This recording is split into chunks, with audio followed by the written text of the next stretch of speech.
ദൈവനാമം മഹിമപ്പെടട്ടെ. ഞാൻ ഇന്ന് നിങ്ങളോട് സംസാരിക്കാൻ പോകുന്ന വിഷയം ഗോഗ് മാഗോഗ് യുദ്ധം. ഇത് യെഹെസ്കേൽ പുരാണത്തിൻ്റെ ഏറ്റവും കാതലായ ഒരു പ്രവചനമാണ് ആ യുദ്ധം എന്നുള്ളത്. ആക്രമിക്കും. ഇത് എപ്പോൾ സാധ്യമാണ്? ഇതാണല്ലോ നമ്മുടെ വിഷയം. ഇസ്രായേലിനെ ആക്രമിക്കുന്ന ആ യുദ്ധത്തിന് പറയുന്ന പേരാണ് ഗോഗ് മാഗോഗ് വാർ, അല്ലെങ്കിൽ ആ യുദ്ധം എന്ന് പറയുന്നത്. അപ്പോൾ ഇസ്രായേലിന് ഈ അലൈൻമെൻറ്റ് അല്ലെങ്കിൽ ഈ കോൺഫെഡറേഷൻ, ഈ അറബിക് റഷ്യ കോൺഫെഡറേഷൻ എന്ത് ചെയ്യും? ആക്രമിക്കും. അപ്പോൾ ഇത് എപ്പോൾ സംഭവിക്കും?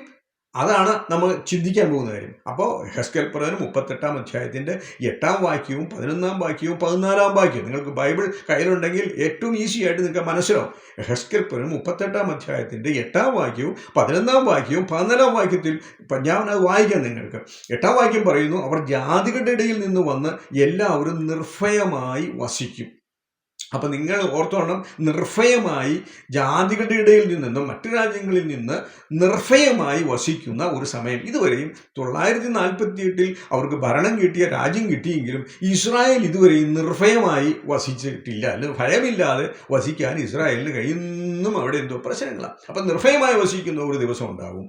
പിന്നെ 11-ാം വാക്യത്തിൽ പറയുന്നു, മതിലില്ലാത്ത ഗ്രാമങ്ങളുള്ള ദേശത്ത് ഞാൻ ചെല്ലും എന്ന് പറഞ്ഞാൽ, അപ്പോൾ മതിലില്ലാത്ത കൊള്ളയിടേണ്ടതിനും കവർച്ച ചെയ്യേണ്ടതിനും ശൂന്യമായി കിടന്നിട്ട് വീണ്ടും നിവാസികളുള്ള സ്ഥലത്തേക്ക് നേരെയും ജാതികളുടെ ഇടയിൽ നിന്ന് ശേഖരിക്കപ്പെട്ട കന്നുകാലികളും ധനത്തെയും സമ്പാദിച്ചും ഭൂമിയുടെ മധ്യേ വസിച്ചുമിരിക്കുന്ന ഒരു ജനത്തിൻ്റെ നേരെ നീ എന്ത് ചെയ്യും? കൈ നീട്ടും. എൻ്റെ ജനമായ ഇസ്രായേൽ നിർഭയമായി വസിക്കുന്ന ആ നാളിൽ നീ അത് അറിയുകയില്ലയോ? അവർക്ക് ഇസ്രായേലിൻ്റെ അപ്പം ഇവിടെ ഒരു പ്രശ്നം ഞാൻ പറഞ്ഞുതരാം. എൻ്റെ ജനമായി നിർഭയമായി വസിക്കുന്ന ഒരു സമയം എന്ന് പറഞ്ഞാൽ അത് ഇപ്പോഴൊന്നും നിർഭയമല്ല, അല്ലേ? അപ്പം ഇവർക്ക് നേരെ എന്തു ചെയ്യും? തിരിയും എന്ന് പറഞ്ഞാൽ ഇസ്രായേലിനെതിരെ ഈ റഷ്യൻ കോൺഫെഡറേഷൻ, ആ അലൈൻമെൻറ്റ്, മുസ്ലിം അല്ലെങ്കിൽ ഇസ്ലാം അലൈൻമെൻറ്റ് എല്ലാം കൂടെ യുദ്ധത്തിന് പുറപ്പെടുന്നല്ലേ. ഇത് എപ്പോൾ സംഭവിക്കും എന്ന് ചോദിച്ചാൽ, അവർ നിർഭയമായി വസിക്കുന്ന ആ നാളിൽ. അത് എപ്പോഴാണ് നിർഭയമായി വസിക്കുക? അതിനെക്കുറിച്ച് ഞാൻ പറഞ്ഞുതരാം. അപ്പോൾ യെഹെസ്കേൽ പ്രവചനം 38-ന്റെ 11 മുതൽ 12 വരെയുള്ള ഭാഗ്യങ്ങളിൽ ഇവർ എന്തിന് ഇസ്രായേലിനെ ആക്രമിക്കുന്നു എന്ന് ചോദിച്ചാൽ ഞാൻ പറഞ്ഞുതരാം. ഇവർ എന്തിനാണ് ഇസ്രായേലിനെ അവരുടെ സമ്പത്ത്, സ്വർണം, അതാണ് 38-ന്റെ 13 വലിയ കവർച്ച അവർ ആഗ്രഹിക്കുന്നു. മൃഗങ്ങളുണ്ട്, അവർക്ക് ഒരുപാട് സാധനങ്ങളുണ്ട്, സ്വർണത്തിൻ്റെ സമ്പത്തുണ്ട്, അപ്പോൾ ഒരുപാട് സമ്പത്തുണ്ട്. അപ്പോൾ ഇവർക്ക് സമ്പത്തുള്ളവരാണ്, അല്ലെങ്കിൽ ഇവർ റിച്ചാണ് ഈ കൺട്രി. അല്ലെങ്കിൽ ഇവരുടെ മൊത്തം ആസ്തി ലോകത്തിൽ നാം കണക്കാക്കിയാൽ 24 ബില്യൺ ഡോളർ ആണ് എന്ന് കണക്കാക്കപ്പെടുന്നു. എന്ന് പറഞ്ഞാൽ 45 ബില്യൺ ടൺ സോഡിയം അവിടെയുണ്ട്. Sodium, chlorine, sulphur, potassium, calcium, magnesium, bromide എന്നിവയെ നമുക്കിതിനകത്ത് ഉൾപ്പെടുന്നത്. പറഞ്ഞാൽ അവരൊരു റിച്ച് കൺട്രിയാണെന്നർത്ഥം. ഈ പൊട്ടാസ്യവും ക്ലോറിനും സൾഫറും ഒക്കെ റെഡ് സീൽ എന്ന് പറഞ്ഞാൽ ചാവുകടലിൽ കിടപ്പുണ്ട്. അപ്പോൾ അവർ സമ്പന്നരാണ്, അല്ലെ? ട്രില്യൺ വിലയുണ്ട് അവർക്ക്, അല്ലെ, ഡോളറിന്. അപ്പോൾ ഇസ്രായേലിൽ തന്നെയല്ല, ഇപ്പം കേൾക്കുന്നു ഇസ്രായേൽ ഗ്യാസ്. ഇസ്രായേൽ അവരെന്തുണ്ട്? ഗ്യാസ് പ്രൊഡക്ഷൻ തുടങ്ങാൻ പോവുകയാണ്. അവർ വലിയ എണ്ണശേഖരം കണ്ടെത്തി. അപ്പോൾ ഇതൊക്കെ ആഗ്രഹിച്ച് റഷ്യ എന്തു ചെയ്യും? ഇസ്രായേലിൽ പ്രവേശിക്കും. അത് തന്നെയല്ല, നിങ്ങൾക്ക് വേറെ ഒരു കാര്യം കൂടെ ഞാൻ പറയാം. ഇവര് സുരക്ഷിതമായി പാർക്കുന്ന ഒരു സമയം എന്ന് പറയുമ്പോൾ അവരെന്തു ചെയ്യും? ഒരു ഗോഗ്, ഈ ആക്രമണം നടക്കുന്നത് ഈ സുരക്ഷിതമായി അവർ പാർക്കുന്ന, നിർഭയമായി പാർക്കുന്ന ആ സമയത്താണ്. അപ്പം ഇവർ കടക്കുന്നത്, അപ്പം ഈ യുദ്ധം വരുന്നത് എളുപ്പത്തിൽ ഇവരെ കീഴടക്കാമെന്ന ലക്ഷ്യത്തോടെയാണ് ഇവർ ഇസ്രായേൽ കിടന്നാൽ അവർ യാക്കോബിൻ്റെ ദൈവത്തിൻ്റെ സംരക്ഷണതയെ പൂർണ്ണമായും അവർ മറന്നുകളയും എന്നുള്ളത് സത്യമായ കാര്യമാണ്. ഒരു പക്ഷേങ്കിൽ ഇവരെ യുദ്ധത്തിന് പ്രകോപിപ്പിക്കുന്ന കാര്യങ്ങൾ, ഇസ്രായേലും അറബി രാജ്യങ്ങളുമാണ് യുദ്ധത്തിന് പ്രയോഗിക്കുന്ന ഒരു കാര്യം ഞാൻ പറഞ്ഞുതരാം. ഇപ്പോൾ അവിടെ ഒരു ദേവാലയം പണിയാൻ ഇസ്രായേൽ ആരംഭിക്കുക. അത് ഡോം ഓഫ് ദ റോക്ക്, അതായത് മുസ്ലിങ്ങളുടെ സ്മാരകമായ, ഇന്നിപ്പോൾ അവരുടെ കയ്യിലാണത്, ഡോം ഓഫ് ദ റോക്ക്. അപ്പോൾ മുസ്ലിങ്ങൾ അവകാശപ്പെടുന്നതിന് മുമ്പ് തന്നെ ഈ ഡോം ഓഫ് ദ റോക്ക്, അല്ലെങ്കിൽ ആ പ്രദേശം, അല്ലെങ്കിൽ മോറിയാമല എന്നായതിന് പറയുന്നത്, എന്ന് പറഞ്ഞാൽ അബ്രഹാം തൻ്റെ മകനായ ഇസ്ഹാക്കിനെ കഴിച്ച ഇടം. അപ്പോൾ ആ സ്മാരകം അല്ലെങ്കിൽ ആ സ്ഥലം അവർക്ക് ഏറ്റവും പുണ്യമാണ്. അപ്പോൾ ഏറ്റവും ആദ്യം അത് നഷ്ടപ്പെട്ടു പോയത് മാത്രമേ ഉള്ളൂ. അവർ ദേശങ്ങളിലേക്ക് അല്ലെങ്കിൽ അവർ സ്കാറ്ററായപ്പോൾ, ചിതറിപ്പോയപ്പോൾ നഷ്ടപ്പെട്ടു പോയത് അത് മുസ്ലിങ്ങൾ എന്ത് ചെയ്തു? കൈയടക്കി. ഇപ്പോൾ മുസ്ലിമിൻ്റെ കൈവശമാണ്. അപ്പം ഇവിടെ എന്തു ചെയ്യും? ഇവൻ ദേവാലയം പണിയാൻ ആരംഭിക്കുമ്പോൾ ഒരു പക്ഷേങ്കിൽ ഗോഗു മാഗോഗ് യുദ്ധം നടക്കാം. അല്ലെങ്കിൽ പ്രഭു അല്ലെങ്കിൽ ഗോഗിൻ്റെ ചിന്താഗതി എന്തായിരുന്നാലും ഈ സൈന്യത്തെ, ഞാൻ ഒരു കാര്യം കൂടെ പറയാനുണ്ട്, ഈ യുദ്ധം നടക്കും ഒന്നും ദൈവം അറിയാതെയില്ല. അതുകൊണ്ടാണല്ലോ പ്രവാചകനായ എസെക്കിയേൽ 2600 വർഷങ്ങൾക്ക് മുമ്പ് ഇത് നടക്കുമെന്ന് പറഞ്ഞത്. എന്ന് പറഞ്ഞാൽ ചരിത്രത്തെ എഴുതി വെച്ച ഒരു ദൈവമുണ്ടെന്ന് എന്ന് പറഞ്ഞാൽ ഫ്യൂച്ചർ ചരിത്രമാക്കിയ ഒരേ ഒരു പുസ്തകം മാത്രമേ ഉള്ളൂ. അത് വേദപുസ്തകമാണ്, അത് ബൈബിളാണ്. അത് വിശ്വസിച്ചാൽ നിനക്കും എന്ത് വേണം? രക്ഷ പ്രാപിക്കാം. അപ്പം ഇവിടെ ഈ സൈന്യത്തെ പുറത്തു കൊണ്ടുവരുന്നു ദൈവം തമ്പുരാണ്. അത് ആ 1-ാം വാക്യവും 6-ാം വാക്യവും ഒക്കെ നിങ്ങൾ വായിച്ച, ദേശത്തെ മറയ്ക്കേണ്ടതിനൊരു മേഘം പോലെ നീ എൻ്റെ ജനമായ ഇസ്രായേലിന് നേരെ വരും. ഈ ഗോഗിനെ കുറിച്ച് പറയുകയാണ്, റഷ്യയെക്കുറിച്ച് പറയുകയാണ്, അറബ് രാജ്യങ്ങളെക്കുറിച്ച് പറയുകയാണ്. അന്ത്യകാലത്ത് ജാതികൾ കാണുക ഞാൻ എന്നെ തന്നെ നിങ്ങൾ വിശുദ്ധീകരിക്കുമെന്ന കർത്താവ് പറഞ്ഞത്. നിന്നെ ഞാൻ എന്തു ചെയ്യും? എൻ്റെ ദേശത്തിൻ്റെ നേരെ വരുത്തും. അല്ലെ പ്രഭു അല്ലെങ്കിൽ ഗോഗിന് മുഴുവൻ പദ്ധതിയും തയ്യാറാക്കി എന്ന് അവർ വിശ്വസിക്കുമ്പോഴും കർത്താവ് പറയുക, നിന്നെ ഞാൻ എൻ്റെ ദേശം. അപ്പം ഇത് വരുത്തുന്നത് ആരാ? ഈ ഇസ്രായേലിനെതിരെ ഈ സൈന്യത്തെ, ഈ മഹാസൈന്യത്തെ കൊണ്ടുവരുന്നത് കർത്താവാണ്. അല്ലേ? കർത്താവാണ്. അന്നാളിൽ നിന്റെ ഹൃദയത്തിൽ ചില ആലോചനകൾ നിനക്ക് തോന്നും. അപ്പം എന്താ, വേണ്ടാത്ത ചില കാര്യങ്ങൾ നിന്റെ ഹൃദയത്തിൽ അന്നാളിൽ വരും എന്ന് പറഞ്ഞാൽ ആത്മവിശ്വാസത്തോടെ വടക്കൻ സൈന്യം അല്ലെങ്കിൽ റഷ്യയുടെ കീഴിലുള്ള ഈ അറബ് സൈന്യം ആത്മവിശ്വാസത്തോടെ ഇസ്രായേലിൽ കടക്കും. എന്നാൽ അവർ ഒരുപക്ഷെ അറിയുന്നില്ല, അവർ കുടുക്കിലേക്ക്, ഒരു ട്രാപ്പിലേക്ക് അവർ കിടക്കുന്നു എന്ന് അവർ മറന്നുപോയി. അതുകൊണ്ടാണ് 38 ആക്രമണത്തിനിടയിൽ 38-ാം അധ്യായം 14 മുതൽ ഉള്ള വാക്യങ്ങൾ 39-ന്റെ 8 വരെയുള്ള വാക്യങ്ങളിൽ നാം വായിക്കുന്നത് ഇങ്ങനെയാണ്. പിന്നെ മേഘം പോലെ ദേശം മൂടും. അല്ലേ? ഗോഗും അവൻ്റെ സൈന്യവും. അപ്പോൾ ദൈവം എന്താ, ഇത് മേഘം പോലെ അവർ സൈന്യം മൂടും. ദൈവത്തിനറിയാം. അപ്പം ഗോഗിൻ്റെ അടുത്ത് അല്ലെങ്കിൽ മാഗോഗിൻ്റെ യുദ്ധമുറിയിൽ എടുത്ത ആ തീരുമാനങ്ങൾ അതെല്ലാം കർത്താവിൻ്റെ കർത്താവ് പറഞ്ഞിട്ട് കർത്താവിൻ്റെ കർത്താവിൻ്റെ ഓർഡർ അനുസരിച്ച് കാര്യങ്ങൾ നടക്കുക. അല്ലേ? പക്ഷെ അതെൻ്റെ ഉദ്ദേശത്തിനായി ഗോഗ് തീരുമാനങ്ങളെ എന്തു ചെയ്യും? നിയന്ത്രിച്ചു. തൻ്റെ തീരുമാനങ്ങളെ ഗോഗ്. അപ്പോൾ നിങ്ങൾക്കൊരു കാര്യം ഞാൻ ലോകത്തോട് പറയാൻ അല്ലെങ്കിൽ നിങ്ങളോട് പറയാൻ ഒരു കാര്യമുണ്ട്. കർത്താവിൻ്റെ ഉദ്ദേശങ്ങൾക്കായി കർത്താവ് ചില രാജ്യങ്ങളെ അവൻ്റെ കയ്യിലെടുക്കും. അല്ലേ? ചിലപ്പോൾ പേഴ്സിക്യൂഷൻ, ഇന്ന് ഇന്ത്യയിലൊക്കെ നടക്കുന്നത് പോലെ പേഴ്സിക്യൂഷൻ, ദൈവ ജനത്തിനെതിരെ നടക്കുന്ന പേഴ്സിക്യൂഷൻ, ഇത് ദൈവം അറിയാം, കർത്താവ് എല്ലാം അറിയുന്നു. അപ്പോൾ അതുകൊണ്ടാണ് പ്രോവേബ്സ് അല്ലെങ്കിൽ സദൃശവാക്യം 21-ാം അധ്യായത്തിൻ്റെ 1-ൽ പറയുന്ന രാജാവിൻ്റെ ഹൃദയം യഹോവയുടെ കയ്യിൽ നീർത്തോട് കണക്കിയിരിക്കുന്നു. തനിക്ക് ഇഷ്ടമുള്ളതൊക്കെ എടുത്തോട്ടൊക്കെയും അതിനെ അവൻ ചിരിക്കുന്നു. അപ്പം ഈ പ്രഖ്യാപിതമല്ലാത്ത അല്ലെങ്കിൽ അപ്രഖ്യാപിതമായ ഈ യുദ്ധം ആരംഭിക്കുമ്പോൾ നിങ്ങൾക്കൊരു ചോദ്യം ഇതിന് മുന്നിലുണ്ട്. ഈ യൂറോപ്യൻ യൂണിയനും അതിൻ്റെ നേതാവും ഇവിടെ. ഞാൻ പറഞ്ഞ 2 ചേരികളാണ് ലോകം. ഒന്ന് യൂറോപ്യൻ അല്ലെങ്കിൽ പഴയ റോമൻ റിവൈവ്ഡ് ആ എംപയർ,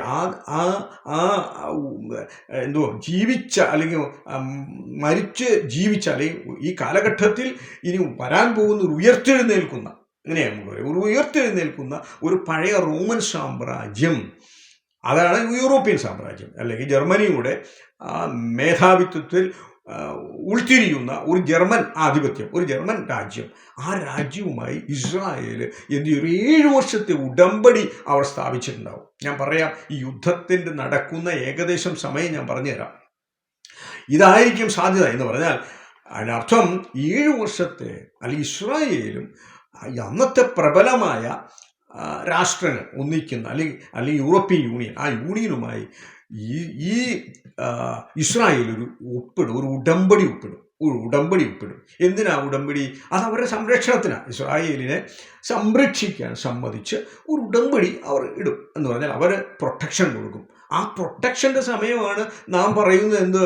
ഇസ്രായേൽ നിർഭയമായി വസിക്കുന്ന സമയം എന്ന് പറഞ്ഞാൽ ആ കംപ്ലീറ്റ് പ്രൊട്ടക്ഷൻ യൂറോപ്പിൻ്റെ കയ്യിലാണ്. അപ്പോൾ യൂറോപ്പ് അല്ലെങ്കിൽ ആ അന്തിക്രിസ്തു എന്നൊക്കെ നമ്മൾ പറയുന്ന ബീസ്റ്റ് എന്നൊക്കെ നമ്മൾ പറയുന്ന വേദപുസ്തകം വ്യാഖ്യാനിക്കപ്പെടുന്ന ഈ അന്തിക്രിസ്തു അല്ലെങ്കിൽ ഈ ബീസ്റ്റ് അല്ലെങ്കിൽ ഈ യൂറോപ്യൻ യൂണിയൻ അവരെന്ത് ചെയ്യും?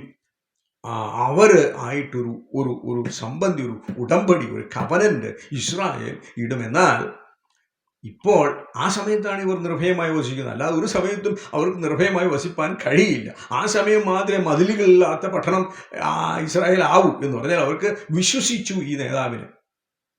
അപ്പൊ ഇവിടെ പ്രശ്നം എന്നാന്ന് ചോദിച്ചാൽ ഈ സമയത്ത് എന്ത് ചെയ്യും? അക്രമം നടത്താൻ റഷ്യ വരുന്നൊരു സമയത. ഈ 7 വർഷക്കാലം ഉടമ്പടി അവർ ഇടുമ്പോൾ ഈ 7 വർഷത്തിൻ്റെ ഏതാണ്ട് 3.5 വർഷക്കാലം നമുക്കറിയാം അന്തിക്രിസ്തുവുമായി നല്ല ടേംസിലാണ് ആര്? ഇസ്രായേൽ. 3.5 വർഷം. ആ 7 വർഷത്തെ നമുക്ക് 2 വിഭജിച്ചാൽ ഒരു 3.5 വർഷക്കാലം അന്തിക്രിസ്തുവുമായി അല്ലെങ്കിൽ വരുന്ന അവസാന യൂറോപ്യൻ യൂണിയനുമായി ഇസ്രായേൽ നല്ല ബന്ധത്തിലാണ്.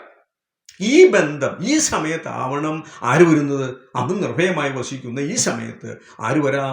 ഈ ഗോഗ് മാഗോഗ് അല്ലെങ്കിൽ റഷ്യ ആ മുസ്ലിം രാജ്യങ്ങളെ അണിനിരത്തി ഒരു യുദ്ധത്തിന് ആ സമയം തെരഞ്ഞെടുത്തി. അത് യൂറോപ്യൻ യൂണിയൻ പോലും അറിയാതെ ഇവർ ഇസ്രായേലിനെ ആക്രമിക്കും എന്ന് വേണം നമുക്ക് കരുതാൻ.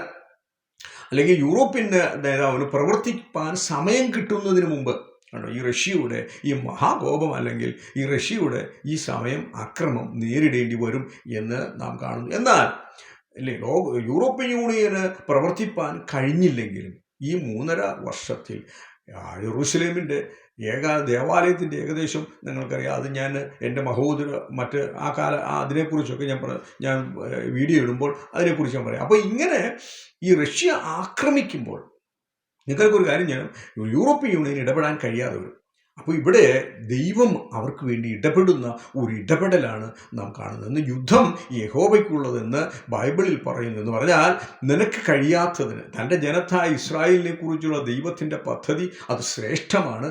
അല്ലെങ്കിൽ തൻ്റെ ജനത്തെക്കുറിച്ചുള്ള ദൈവത്തിൻ്റെ പദ്ധതികൾ ശ്രേഷ്ഠമാണ്. നിന്നെ തൊടുവാൻ അവൻ സമ്മതിക്കുകയില്ല. അതാണല്ലോ അർത്ഥം. ദേശത്ത് എന്ത് സംഭവിക്കുമെന്ന് നിങ്ങൾക്കറിയാമോ? അന്നൊരു വലിയ ഭൂകമ്പം ഉണ്ടാവും, ഒരു മാസീവ് എർത്ത്ക്വേക്ക് ഉണ്ടാവും. അതിൻ്റെ തീവ്രത എത്രയാണെന്ന് നമുക്കറിയില്ല. 7.2 7.8 ഒന്നും അല്ല, ഒരു മാസീവ് ഒരു ഭൂകമ്പം ഉണ്ടാകും. അല്ലെങ്കിൽ ഒരു വിശാലമായ ഹോൾ വേൾഡിലൊരു ഒരു ഭൂകമ്പം എന്ന് അതിനെ പറഞ്ഞിട്ടില്ല. ചിലപ്പോൾ ലോക്കലായ ഒരു ഭൂകമ്പമായിരിക്കാം. ഭൂമിയിലെ ചില സ്ഥലങ്ങളിൽ നാശനഷ്ടം അത് ഭയങ്കരമായിരിക്കും അല്ലേ. ഇസ്രായേൽ ദേശത്തെ അത് കുലുക്കും, ആക്രമണ സൈന്യത്തെ അത് പരിഭ്രാന്തിയിലാക്കും അല്ലേ. ആളുകൾ ഇനി നോക്കിക്കൊള്ളാം, ഈ യുദ്ധം ഈ ഭൂമി കുലുക്കം ഉണ്ടാകും. ഇവിടെ ചില കാര്യങ്ങൾ കർത്താവ് ചെയ്യുക നേരിട്ട്. Infighting will break out among the invading troops എന്ന് പറഞ്ഞാൽ ഈ തമ്മിൽ വരുന്ന ട്രൂപ്പ് ഉണ്ടല്ലോ, പേർഷ്യക്കാരൻ വരുന്നു, ടർക്കി വരുന്നു, അതുപോലെ തന്നെ ലിബിയ വരുന്നു, കൂശ് വരുന്നു. ഇങ്ങനെ ഇവർക്ക് ഭാഷ വ്യത്യാസമാണ്. റഷ്യൻ ഭാഷ സംസാരിക്കുന്ന ആരുമല്ല ഇവർ, ആണോ? അല്ലല്ലോ, അല്ല. അപ്പോൾ അത് പാർസിയുണ്ട്, അറബിയുണ്ട്, ടർക്കിക്കുണ്ട്. അപ്പോൾ ഇവരെല്ലാം സംസാരിക്കുന്ന ഈ ഭാഷ പരസ്പരം മനസ്സിലാക്കാൻ കഴിയാതെ അവരിൽ എന്തു ചെയ്യും? ഒരു കൺഫ്യൂഷൻ വരും. ഒരു കൺഫ്യൂഷൻ, തമ്മിൽ കൺഫ്യൂസ്ഡായ ആർമി തമ്മിൽ അസീറിയൻ ആർമി ഫൈറ്റ് ചെയ്തതുപോലെ എന്തു ചെയ്യും? ഫയറ്റേണ്ട ഒരു സമയം അല്ലെങ്കിൽ തമ്മിൽ ഒരു ഫൈറ്റ് നടക്കുമെന്ന് നമുക്ക് മനസ്സിലാക്കാം. അപ്പം ഈ ആർമി എന്ത് ചെയ്യും? കൺഫ്യൂസ്ഡായി. അതുപോലെ തന്നെ ഒരു മാസീവ് ഔട്ട്ബ്രേക്ക് ഓഫ് ഡിസീസസ് ഉണ്ടാവുക. 38-22 നാം വായിക്കുമ്പോൾ അതിന് സാധ്യതയുണ്ട്. എന്ന് പറഞ്ഞാൽ ഈ ഹ്യൂമൻ ബോഡീസ്, ദൈവം ദൈവം ഇറങ്ങുമ്പോൾ ഹ്യൂമൻ ബോഡീസൊക്കെ എന്തു ചെയ്യും? ഒരുപാട് ശവപ്പറമ്പുകളായി മാറി. നേരിട്ട് വന്ന ഗോഗ് അല്ലെങ്കിൽ മാഗോഗ്, റഷ്യൻ അതിൻ്റെ സഖ്യകക്ഷികൾക്ക് വലിയ നാശനഷ്ടങ്ങൾ വരുമെന്നാണ് ബൈബിൾ യെഹെസ്കേൽ പറയുന്നത്. പിന്നീട് ഇങ്ങനെയാണ് ഞാൻ വായിക്കാം. പിന്നീട് ദൈവം മഴ, ആലിപ്പഴം, അഗ്നിഗന്ധം എന്നിവ വാനിൽ നിന്ന് അയക്കും, അല്ലെങ്കിൽ മോളിൽ നിന്ന് സൈന്യത്തിനു നേരെ ഒരു മഹാമാരി അവൻ വരുത്തും അല്ലേ. ഈ ആക്രമണത്തിൽ അതിൻ്റെ അവസാനം നിങ്ങൾക്കറിയാം, എത്രയോ ശവങ്ങൾ ശേഷിക്കും. അവയെ കുഴിച്ചിടാൻ തന്നെ ആ പുസ്തകത്തിൻ്റെ അവസാനം 12-ാം വാക്യത്തിൽ നാം വായിച്ചാൽ ഇസ്രായേൽ ഗൃഹം അവരെ അടക്കം ചെയ്ത് തീർത്ത് ദേശത്തെ വെടിപ്പാക്കാൻ 7 മാസം വേണ്ടി വരുന്നു. 7 മാസം. അപ്പോൾ 39-ാം അധ്യായത്തിൻ്റെ 2-ാം വാക്യം നാം വായിച്ചാൽ, ഞാൻ നിന്നെ വഴിതെറ്റിച്ച് നിന്നിൽ 6-ൽ 1 ശേഷിപ്പിച്ച് നിന്നെ വടക്കേ അറ്റത്ത് നിന്ന് പുറപ്പെടും. അപ്പോൾ ഇവിടെ ഒരു കാര്യമുണ്ട്, ഒരു ഫുൾ ശക്തിയായിട്ട് വന്ന ആറ് ഭാഗമായിട്ട് യുദ്ധത്തിന് വന്ന ഒരു രാജാവിനെ അല്ലെങ്കിൽ ഒരു റഷ്യൻ സൈന്യത്തെയും അവൻ്റെ കൂട്ടരെയും ഇപ്പം മടക്കി അയക്കുമ്പോൾ എന്തോരം ഉണ്ടെന്നാ? 1/6 മാത്രമേ ഉള്ളൂ, അല്ലേ? 1/6 1/6 ഒരു ചെറിയ ഭാഗമായി ലജ്ജിതരായി ആക്രമണത്തിൽ നഷ്ടപ്പെട്ട് പ്രഭു അല്ലെങ്കിൽ ആയി വന്നവൻ ഇപ്പോൾ കൊള്ളയടിച്ച് കൊണ്ടുപോകാമെന്ന് വിചാരിച്ചു വന്നവൻ ഇപ്പോൾ തിരിച്ചടിച്ച് അല്ലെങ്കിൽ ഇസ്രായേൽ പർവ്വതങ്ങളിൽ അവർക്ക് മേധാവിത്വം ആക്കാം അല്ലെങ്കിൽ ഉണ്ടാക്കാമെന്ന് തീരുമാനിച്ചു വന്നവൻ എന്തു ചെയ്യുന്നു? ഇപ്പോൾ നിസ്സഹായനായി, അല്ലേ? യഹൂദന്മാരെ കൊല്ലുന്നതിന് പകരം ദൈവം തമ്പുരാൻ അവൻ്റെ സൈനികരെ കൊലപ്പെടുത്തി. നിങ്ങൾക്കറിയാമോ ഇവിടെ നടക്കാൻ പോകുന്നൊരു കാര്യം? ഇസ്രായേലിന് മുഴുവൻ ശവങ്ങളും കുഴിച്ചിടാൻ സമയമില്ല, അവന് കഴിയില്ല. യഹോവ എന്ത് ചെയ്യുന്നറിയാം? ആകാശത്തിലെ കഴുകന്മാരെയും വയലിലെ വന്യമൃഗങ്ങളെയും എല്ലാം ക്ഷണിച്ചു വരുത്തുന്ന. അപ്പോൾ അവസാന ആ കാലഘട്ടത്തിൽ ഗോഗുമാഗോ യുദ്ധത്തിൽ കഴുകന്മാരും വയലിലെ മൃഗങ്ങളും എന്തു ചെയ്യും? ഭക്ഷിപ്പാൻ വരും. ഇസ്രായേലിനെ ആക്രമിക്കുന്ന സൈന്യങ്ങളുടെ നേരെ യഹോവയാ ദൈവം തന്റെ ന്യായവിധി നിർത്തിയില്ലെന്ന. പിന്നെ ഉണ്ട്, അവൻ മാഗോഗ് ദേശത്തിനെതിരെയും അഗ്നിന്യായമയക്കും എന്ന് പറഞ്ഞാൽ ഈ മാഗോഗിൻ്റെ ദേശങ്ങളൊക്കെ, ഈ അറബ് രാജ്യങ്ങളിലൊക്കെ അവൻ അഗ്നി എന്ന് പറഞ്ഞ ഫയർ മോളിൽ നിന്ന് തീ പെയ്യിക്കുന്നു. കണ്ടോ? മാഗോഗിനും തീരപ്രദേശം നിർഭയം വസിക്കുന്ന ഇടയിൽ ഞാൻ തീ അയക്കുന്ന ഞാൻ യഹോവയെ എന്ന് അവർ അറിയും എന്ന് പറഞ്ഞാൽ ഒരു വലിയ യുദ്ധം അത് യഹോവ ഏറ്റെടുക്കുക. സർവശക്തനായ ദൈവം അവരുടെ മേൽ എന്തു ചെയ്തു? യുദ്ധങ്ങൾ അല്ലെങ്കിൽ വലിയ യുദ്ധങ്ങൾ എന്ന് പറഞ്ഞാൽ ആകാശത്തിന് അവരുടെ ഫ്ലൈറ്റർ അല്ലെങ്കിൽ റഷ്യയുടെയും അവരുടെ അലൈൻ രാഷ്ട്രങ്ങളും ഒന്നിച്ച് നിൽക്കുമ്പോൾ ഹോവയായ ആകാശത്ത് നിന്ന് തീയിറക്കുകയും ഗന്ധകമിറക്കുകയും ആകാശത്ത് നിന്ന് വലിയ കൽമഴ പെയ്യുകയും കൊടുങ്കാറ്റടിപ്പിക്കുകയും ചെയ്ത് എന്തു ചെയ്യും? അവരുടെ ആയുധങ്ങൾ, അവരുടെ യുദ്ധവിമാനങ്ങളും അവരുടെ യുദ്ധസാമഗ്രികളെ അവരുടെ സോൾജീസിനെയൊക്കെ കർത്താവ് കൊന്നൊടുക്കുന്ന ഒരു ദൈവത്തെയാണ് നാം അവിടെ കാണുന്നത്. ഇതിനെന്തുവാ കാരണം? ഇതിന് കാരണമുണ്ട്. ഈ പരാജയങ്ങൾക്ക് അല്ലെങ്കിൽ രാഷ്ട്രങ്ങളുടെ മുമ്പിൽ യഹോവ ഇസ്രായേൽ യുദ്ധം ചെയ്യുന്ന കാരണമുണ്ട്. ഒന്ന്, ദൈവത്തിൻ്റെ കർത്താവിൻ്റെ നാമം മഹിമപ്പെടണം. അവൻ ദൈവം എന്ന് എന്ത് ചെയ്യണം? ജാതികൾ അറിയണം. ഇസ്രായേൽ സൈന്യം ഗോഗ് സൈന്യത്തെ അല്ലെങ്കിൽ റഷ്യൻ സൈന്യത്തെ എപ്പോഴെങ്കിലും നേരിട്ടതിൻ്റെ യാതൊരു തെളിവും നമുക്ക് കാണാൻ കഴിയില്ല. എന്നാൽ നിങ്ങൾ നോക്കിക്കൊള്ളണം, യഹോവയുടെ ആയുധങ്ങൾ നമ്മുടെ ആയുധങ്ങളല്ലല്ലോ. യഹോവയുടെ ആയുധം നമ്മുടെ, അവൻ്റെ മഴ, ആലിപ്പഴം, വാനിൽ നിന്നുള്ള തീയ, മോളിൽ നിന്നുള്ള തീയ, ഗന്ധകം ഒക്കെ അവൻ പെയ്യിക്കും. അങ്ങനെ യഹോവയുടെ നാമം മറ്റുള്ളവരുടെ മുമ്പിൽ യഹോവയാണെന്ന് ഞാൻ യഹോവയായ ദൈവം, അവനാണ് ദൈവം എന്ന് മറ്റുള്ളവരുടെ മുമ്പിൽ വെളിപ്പെടുത്തേണ്ടതിനു വേണ്ടി യഹോവ യുദ്ധം ചെയ്യുക. 2, അവൻ്റെ പരിശുദ്ധിയെ വെളിപ്പെടുത്തണം. ഇസ്രായേലിൻ്റെ ദൈവം. 3, ഇസ്രായേലിൻ്റെ ദൈവം ലോകമെമ്പാടും സാക്ഷ്യം പറയണം. ഇസ്രായേലിൻ്റെ ദൈവമാണ് ഏക സത്യദൈവം എന്ന് ലോകം ഇങ്ങനെ അതിനെ അറിയും. ഇങ്ങനെ ഞാൻ അതിൻ്റെ 39-7 ഭാഗം, ഇങ്ങനെ ഞാൻ എൻ്റെ വിശുദ്ധനാമം എൻ്റെ ജനമായ ഇസ്രായേലിൻ്റെ നടുവിൽ വെളിപ്പെടുത്തും. ഇനി എൻ്റെ അശുദ്ധമാക്കുവാൻ ഞാൻ സമ്മതിക്കുകയില്ല. ഞാൻ ഇസ്രായേലിൽ പരിശുദ്ധനായ യഹോവ എന്ന് ജാതികൾ അറിയുമെന്നാണ് നാം ആ വാക്യങ്ങൾ നമ്മെ പഠിപ്പിക്കുന്നത്. അപ്പോൾ നിങ്ങൾ നോക്കിക്കൊള്ളണം, ഇസ്രായേൽ ഈ ആക്രമണത്തിന് ശേഷം അല്ലെങ്കിൽ ഒരു പെട്ടെന്നുള്ള ഒരു വലിയ നാശം, അല്ലേ, ഈ റഷ്യനും അവൻ്റെ സൈന്യങ്ങൾക്കും അവൻ്റെ കൂടെ നിൽക്കുന്ന അറബ് രാഷ്ട്രങ്ങളും ചിറകറ്റതുപോലെ 1/6 സൈന്യവുമായി മടങ്ങുമ്പോൾ അവരുടെ യുദ്ധങ്ങളും യുദ്ധസാമഗ്രികളും എല്ലാം പരാജയപ്പെട്ട് അവർ റിലീഷ്യരായി ലോകത്തിന് മുമ്പിൽ മടങ്ങുമ്പോൾ ഇപ്പം നിങ്ങൾക്കറിയാം, ഇപ്പോഴത്തെ ലോകത്തിലെ പ്രബല ശക്തി ആരായിരിക്കും? European Union, the revised Roman empire. കണ്ടോ, ഇപ്പോൾ അവന് യുദ്ധമേ വേണ്ട കാര്യമില്ല. അവന് റഷ്യയുമായോ അല്ലെങ്കിൽ അല്ലെങ്കിൽ മുസ്ലിം രാജ്യം ഒരു യുദ്ധത്തിൻ്റെ ആവശ്യമേ ഇല്ല.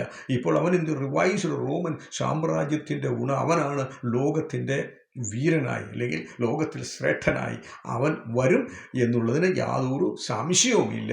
ഈ കാലഘട്ടങ്ങളിൽ എത്രയും വേഗം വരും. ലോകത്തിന് സംഭവിക്കാൻ പോകുന്ന അല്ലെങ്കിൽ ഇസ്രായേലിന് സംഭവിക്കാൻ പോകുന്ന ആ യുദ്ധത്തിന് അനന്തരം അല്ലെങ്കിൽ റഷ്യയ്ക്കും അതിൻ്റെ സഖ്യരാഷ്ട്രങ്ങൾക്കും അല്ലെങ്കിൽ അറബ് രാഷ്ട്രങ്ങൾക്കും സംഭവിക്കാൻ പോകുന്ന ആ ഭാവിയും എന്ത് ചെയ്തു? ഇവിടെ എഴുതി വച്ചിരിക്കുന്ന ഒരേ ഒരു പുസ്തകം, ലോകത്തിൽ എഴുതപ്പെട്ട അല്ലെങ്കിൽ വരാൻ പോകുന്ന ചരിത്രം എഴുതപ്പെട്ട ഒരേ ഒരു പുസ്തകം എസെക്കിയേലിൻ്റെ പുസ്തകമാണ്. ആ പുസ്തകം അതങ്ങനെ തന്നെ സംഭവിക്കും. അത് അങ്ങനെ തന്നെ അങ്ങനെ തന്നെ അതിൽ പറഞ്ഞ പോലെ തന്നെ അത് സംഭവിക്കും. അല്ലെങ്കിൽ ഗോഗിനും മാഗോഗിനും ഹാമോൻ ഗോഗ് അല്ലെങ്കിൽ ഗോഗ് പുരുഷാരത്തിൻ്റെ താഴ്വര എന്ന ഒരു ശ്മശാനം ഇസ്രായേലിൽ പണിയപ്പെടും. ഹാമോൻ ഗോഗ് എന്നൊരു ശ്മശാനം, അവരുടെ ശവങ്ങൾ കൂട്ടിയിട്ട് അവരെ സംസ്കരിക്കുന്ന ഒരു ശ്മശാനം അവിടെ ഉണ്ടാകും. ഞാൻ ഒരു കാര്യം പറയട്ടെ, ഈ ശവങ്ങളെ എല്ലാ ശവങ്ങളും സംസ്കരിക്കാൻ കഴിയില്ല. ഞാൻ പറഞ്ഞല്ലോ, പക്ഷികളും മൃഗങ്ങളും കർത്താവിൻ്റെ വിരുന്നിന് വന്ന് ചേരുന്ന ഒരു സമയം ഏറ്റവും ആസന്നമായി. യൂതന്മാരെ നിർമ്മിക്കുന്ന അവസാന ദേവാലയം അത് ആൻറ്റിക്രൈസ്റ്റ് അശുദ്ധമാകും. അതിനെക്കുറിച്ചൊക്കെ ഞാൻ പിന്നെ അടുത്ത എൻ്റെ വീഡിയോയിൽ നിങ്ങളോട് പറയാം. എന്നാൽ ഒരു കാര്യം സത്യമാണ്, ഗോഗ് മാഗോഗ് യുദ്ധം അതിനു മുമ്പ് നടന്നേ പറ്റൂ. അത് ആ ഉടമ്പടി 7 വർഷത്തെ ഇസ്രായേലും 7 വർഷത്തെ യൂറോപ്യൻ യൂണിയനുമായി ഉടമ്പടിയുടെ മധ്യത്തിൽ ഒരു 3.5 വർഷത്തിനുള്ളിൽ ആ സംഭവം, ആ ഗോഗ് മാഗോഗ് യുദ്ധം അത് നടക്കണം. എന്നാൽ അതിനു മുമ്പ് നടക്കേണ്ട വേറൊരു കാര്യമുണ്ട്.